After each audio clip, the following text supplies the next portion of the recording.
Assalamualaikum warahmatullahi wabarakatuh. Perkenalkan, nama saya Indira Fibriani, NIM saya 811141818133, mata kuliah Metode Penulisan dan Penelitian Hukum. Dan di sini saya izin akan menjelaskan mengenai perbedaan metode penelitian hukum normatif, empiris, dan sosiologi hukum. Di sini pertama-tama saya akan menjelaskan tentang penelitian hukum, bahwa penelitian hukum itu adalah suatu kegiatan yang dilakukan dengan penuh ketelitian atau kehati-hatian untuk mengungkap suatu fakta yang tidak kita ketahui sebelumnya, ataupun kita masih penasaran untuk membuka atau mengungkap suatu fakta tersebut. Nah, kemudian di sini ada beberapa atau jenis-jenis metode penelitian hukum. Yang pertama adalah penelitian hukum normatif. Jadi penelitian hukum normatif ini berdasarkan pada norma-norma hukum atau peraturan tertulis yang digunakan dalam suatu penelitian hukum.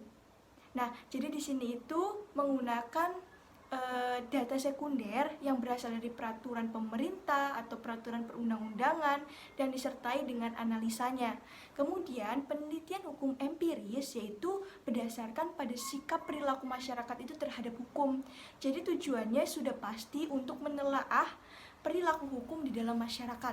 Nah, kemudian saya akan menjelaskan sedikit perbedaan antara metode penelitian hukum normatif empiris dan empiris maksud saya. Nah, di sini dari kerangka teorinya, bahwa penelitian hukum normatif itu kerangka teorinya itu menggunakan teori intern dalam hukum, yaitu seperti peraturan perundang-undangan, seperti peraturan pemerintah, dan pembuktiannya itu melalui pasal. Sedangkan untuk metode penelitian hukum empiris itu teorinya, kerangka teorinya itu langsung pada masyarakat atau teori sosiologis, yaitu melihat langsung sikap perilaku masyarakat terhadap hukum.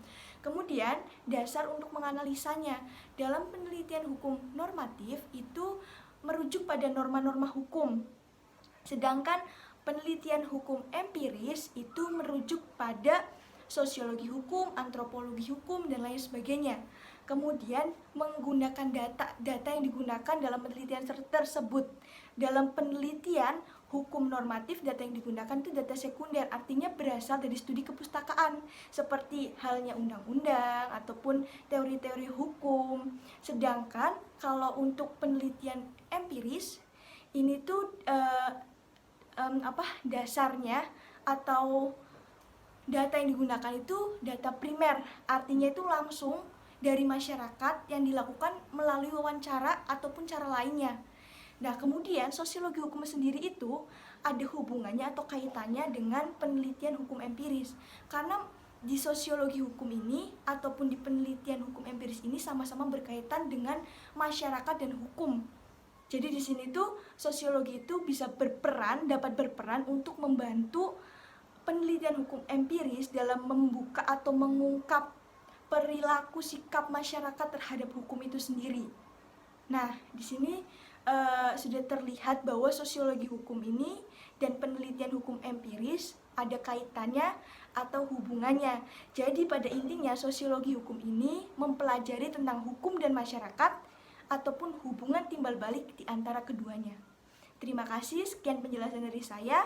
Di sini saya menggunakan sumber-sumber. Dari yang pertama ada buku dari Profesor Dr. Imade Pasek Dianta, SHMS, judulnya Metodologi Penelitian Hukum Normatif dalam Justifikasi Hukum. Dan kemudian ada dari Surjono Sukanto, Metode Penelitian Hukum, judulnya.